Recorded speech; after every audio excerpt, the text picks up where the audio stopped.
कर्मा तू, मेरा धर्मा तू, तेरा सब कुछ मैं, मेरा सब कुछ तू।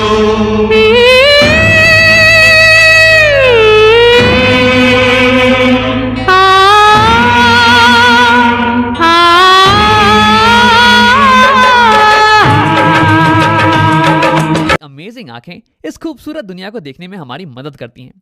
लेकिन आओ आज देखते हैं कि हमारी आंखें कैसे दिखती हैं अंदर से, उसके पार्ट्स क्या क्या हैं और उनके फंक्शंस क्या क्या हैं। तो अगर मैं इस चेहरे को छुपा दूं तो तुम्हें आंख कुछ ऐसी दिखने वाली है, एक बॉल के शेप में, और इसे हम बुलाते हैं आई बॉल। अब अगर इसे मैं साइड से देखूं तो मुझे कुछ ऐसा दिखने वाला है आंख। हाँ, ये हो गया बॉल वाला पार्ट, ये हो गया कलर्ड वाला पार्ट, और इसके ऊपर आंख ये थोड़ी उभरी होती है बाहर के साइड में, थोड़ी कॉन्वेक्स शेप की होती है। अब मैंने इसे थोड़ा ट्रांसपेरेंट कर दिया है ताकि हमें इसके अंदर की चीजें दिख सकें।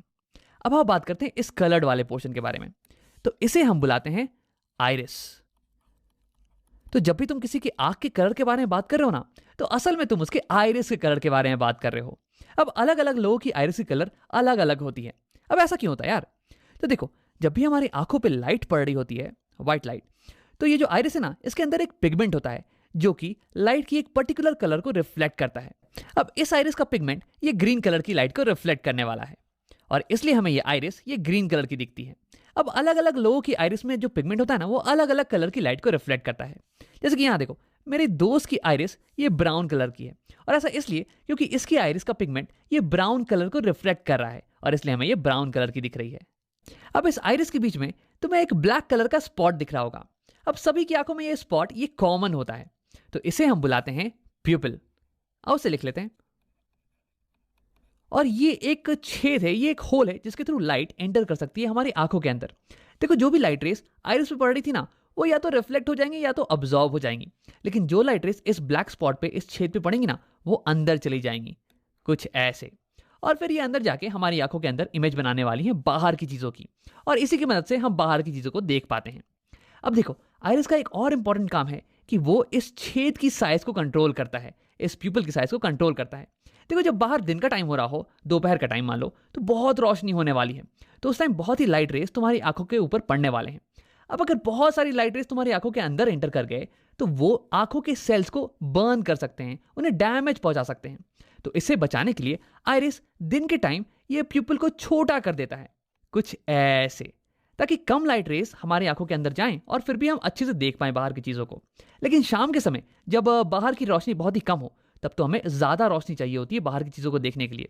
तो उस टाइम आइरिस इस छेद को, इस प्यूपिल को बड़ा कर देता है, कुछ ऐसे, ताकि अब ज्यादा लाइट रेस हमारी आंखों के अंदर जाएं और हम बाहर की चीजों को क्लियरली देख पाएं। तो यानी कि हमारी आइरिस ये खिड़की पे लगे हुए पर्दे की तरह काम करती है।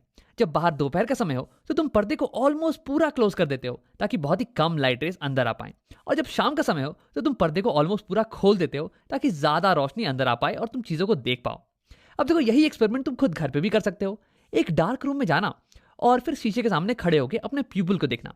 देखो, इस समय तुम्हारी प्यूपिल ये बहुत ही बड़ी होगी, लेकिन जैसे ही तुम लाइट को ऑन करोगे ना, तो वैसे ही तुम्हारी प्यूपिल ये छोटी होती चली जाएगी।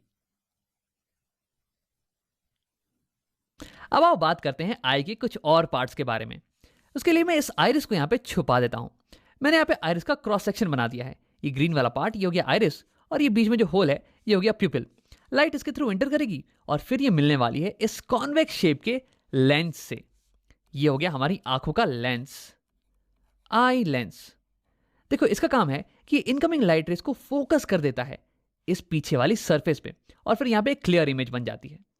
अब देखो, ये बल्ज्ड पोर्शन है, उभरा हुआ पोर्शन, इसे हम बुलाते हैं कॉर्निया। इसे हम बुलाते हैं कॉर्निया। लाइट रे जब हमारी आंखों पे पड़ती हैं तो सबसे पहले ये कॉर्निया से ही मिलती हैं, उसके बाद ही अंदर जाती हैं। अब देखो, कॉर्निया और लेंस के बीच का पोर्शन ये भरा हुआ होता है वाटर से। वैसे 99.9% वाटर होता है, 0.1% कुछ विटामिन और प्रोटीन्स वगैरह होते हैं, और इस पोर्शन को हम बुलाते हैं aqueous humour. Aqueous humour, aqueous का मतलब हो गया वाटरी, क्योंकि ये मैक्सिमम वाटर का ही तो बना हुआ है।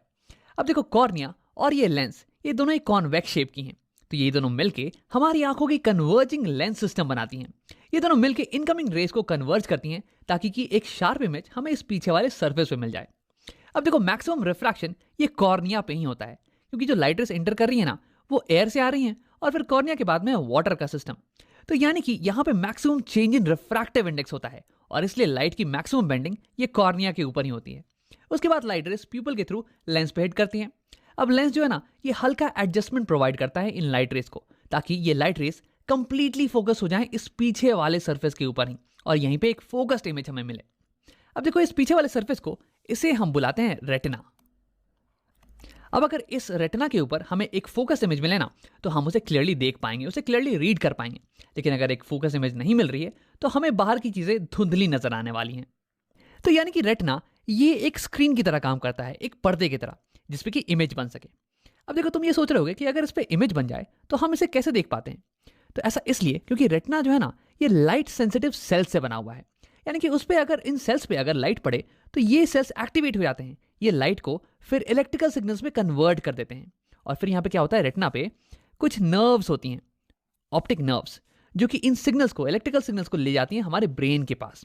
और हमारा ब्रेन ये कंस्ट्रक्ट कर लेता है कि ये इमेज कैसी होने वाली है और फिर हमें बताता है कि बाहर की दुनिया कैसी दिख रही है। तो इन नर्व्स को हम बुलाते हैं ऑप्टिक नर्व्स। आओ लिख लेते हैं यहाँ पे। अब देखो रेटिना और लेंस के बीच का जो पोर्शन है ये भरा हुआ होता है एक जेली लाइक मटेरियल से। इसे हम बुलाते हैं विट्रस ह्यूमर। विट्रस का मतलब हो गया ग्लासी। अब ये ग्लास की तरह कठोर तो नहीं, बल्कि ग्लास की तरह ट्रांसपेरेंट जरूर है, ताकि लाइट इससे पास कर सके। अब देखो इसका फंक्शन ये होता है कि ये हमारी आई बॉल को सपोर्ट प्रोवाइड करे। अब अगर विट्रस ह्यूमर नहीं होता तो आई बॉल ये स्फेरिकल तो नहीं रह पाती, ये तो पिचक जाती ना। तो यहाँ हमारे पास हो गया एक्वस ह्यूमर, जो कि वाटरी है और ये कॉर्निया और लेंस को न्यूट्रिशन प्रोवाइड करता है। और यहाँ पे विट्रस ह्यूमर ये जेली लाइक है और ये हमारे आई बॉल को सपोर्ट प्रोवाइड करता है। अब आओ एक आखिरी चीज के बारे में बात करते हैं, इन फाइबर लाइक मटेरियल्स के बारे में जिन्होंने हमारे लेंस को पकड़ रखा है। इन्हें हम बुलाते हैं सीलरी मसल्स।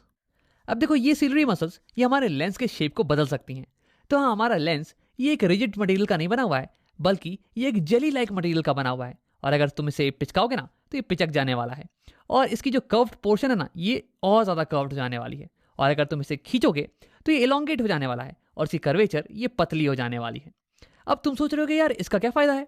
तो देखो हमारी आंखें अलग अलग दूरी पे रखे हुए ऑब्जेक्ट्स पे फोकस कर सकती हैं, उनकी इमेज को सेम डिस्टेंस पे बना सकती हैं।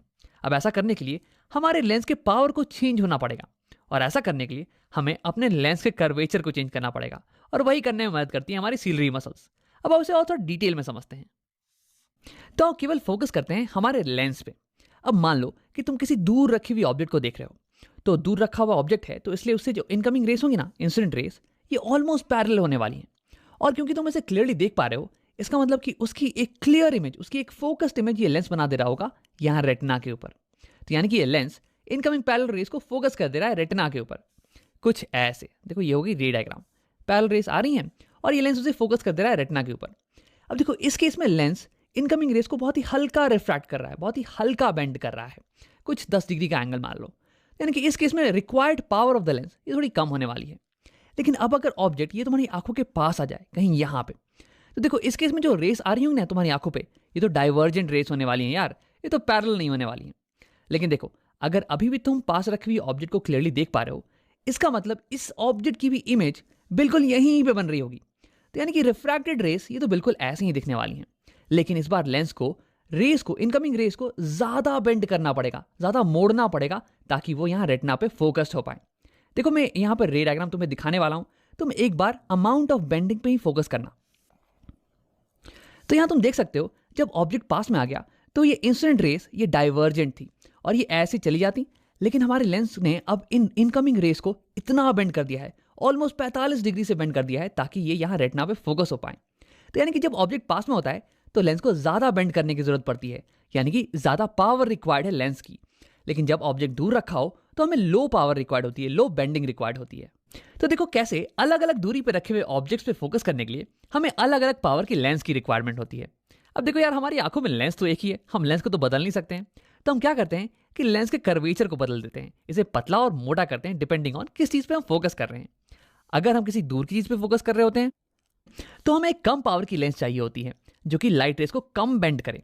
तो उस केस में हमारी सीलरी मसल्स ये रिलैक्स हो जाती हैं, ये हमारे लेंस को इलोंगेट कर देती हैं ताकि इसकी कर्वेचर ये कम हो जाए और ये लाइट रेस को कम बेंड करे, इसकी पावर कम हो जाए। लेकिन जब हम पास की चीजों पे फोकस कर रहे होते हैं तो उस केस में हमें एक हाई पावर की लेंस की जरूरत होती है ताकि हम इन डाइवर्जेंट रेस को ज़्यादा बेंड कर पाएं। तो उस केस में हमारी सीलरी मसल्स ये लेंस को पिचका देती है ताकि इसका कर्वेचर ये बड़ा हो जाए और उसके बाद ये ज़्यादा बेंड करने लगे, इसकी पावर बढ़ जाए। तो ऐसे ही सीलरी मसल हमारे आई लेंस के शेप को चेंज कर सकती है, इसके पावर को चेंज कर सकती है। तो सीलरी मसल के इसी पावर को हम बोलते हैं पावर ऑफ एकोमोडेशन। अब देखो आगे कुछ वीडियोस में हम इसके बारे में डिटेल में बात करने वाले हैं, तो अगर ये तुम्हें समझ में नहीं भी आया हो ना तो घबराने की कोई बात नहीं है। आओ वीडियो को यहीं पे खत्म करते हैं और इसे समराइज कर लेते हैं। तो इस वीडियो में हमने आई के अलग अलग पार्ट्स और उनके फंक्शंस के बारे में पढ़ा। सबसे पहले लाइट जब हमारे आंखों में पड़ती है तो वो टच करती है कॉर्निया को। देखो कॉर्निया ये आंख के ऊपर ये उभरा हुआ पार्ट होता है और यहीं पे लाइट रे का मैक्सिमम रिफ्रैक्शन होता है, मैक्सिमम बेंडिंग, क्योंकि यहीं पे मैक्सिमम मीडियम में चेंज आ रहा है। अब उसके बाद लाइट जाती है एक्वस ह्यूमर में। अब ये मोस्टली वाटर का बना हुआ होता है और उसके बाद लाइट एंटर करती है आंखों में प्यूपिल के थ्रू, ये ब्लैक वाला पोर्शन, और इस ब्लैक वाले पोर्शन के साइज को कंट्रोल करता है आइरिस। आइरिस हो गया आंखों का कलर्ड वाला पोर्शन। अब इसके बाद लाइट रेस पास करती है लेंस के थ्रू। देखो लेंस का काम होता है लाइट रेस को फाइन एडजस्टमेंट प्रोवाइड करना ताकि इमेज एग्जैक्टली रेटिना के ऊपर ही बन जाए। अब इसमें इसकी मदद करती हैं सीलरी मसल्स जो कि इसके शेप को चेंज कर सकती हैं और इसलिए इसके पावर को भी चेंज कर सकती हैं। अब इसके बाद लाइट रेस पास करती हैं विट्रस ह्यूमर के थ्रू। ये विट्रस ह्यूमर ये आई बॉल के शेप को मेंटेन करके रखता है। अब इसके बाद लाइट रेस इमेज बना देती है हमारी रेटिना के ऊपर। रेटिना एक स्क्रीन की तरह काम करता है जिसपे कि इमेज जब बने तो हम उसे क्लियरली देख पाते हैं। देखो रेटिना बना होता है बहुत ही लाइट सेंसिटिव सेल से जिन्हें हम कहते हैं रॉड्स एंड कोन सेल। जब लाइट इन पे पड़ती है तो ये एक्टिवेट हो जाते हैं और ये लाइट को कन्वर्ट कर देते हैं इलेक्ट्रिकल सिग्नल्स में और ये सिग्नल ऑप्टिकल नर्व्स के थ्रू हमारे ब्रेन तक पहुंच जाते हैं और फिर हम बाहर की दुनिया को देख पाते हैं।